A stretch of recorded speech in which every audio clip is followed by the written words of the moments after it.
प्रिय सज्जन वृंद आज आमर जलरू कर्मेन्द्रिय पंचक विषय आलोचना करवा। बाघ पानी पाद शिश्न और गुह्य।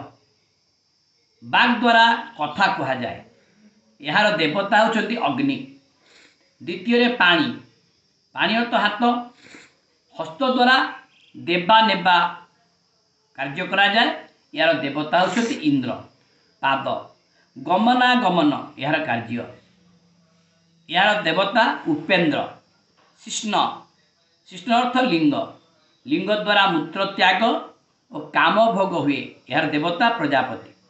गुह्य मल विसर्जन करवा। यार कार्य हेउची मल विसर्जन।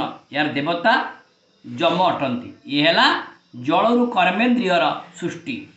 वर्तमान पृथ्वी विषय पंचक सृष्टि होइछि।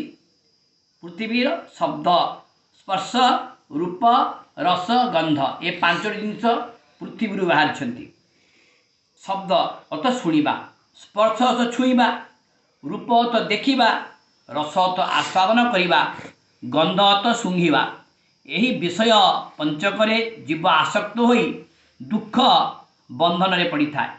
एणु यार संघ त्याग करवा सर्वथा वांछनीय।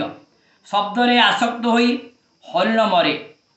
बणरे व्याधर बंशी स्वन शुणी हरिण मुग्ध होई निकट को आसिले व्याध द्वारा हत होता है। स्पर्श मुख को आशा करी बंधन रे पड़ी थाए। शिक्षित माई हाथी द्वारा बणुआ हाथी स्पर्श सुख लोभरे गर्तरे पड़ी थाए। रूप रूप भोगरे आसक्त होई पतंग मरती। पतंग माने दीपर आलुओ देखी तहिरे पड़ी मरी थांती। जिह्वा लालसारे आसक्त होई गड़िशा माछ बा मीन थोपरे रसास्वादन करी माछ मरी थांती।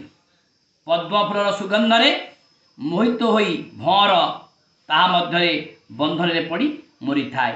ये है पृथ्वीर विषय पंचक। ये सज्जन वृंद ए विषय बासनारू दूर रहिबाकू हेब। ओं नमो भगवते वासुदेवाय।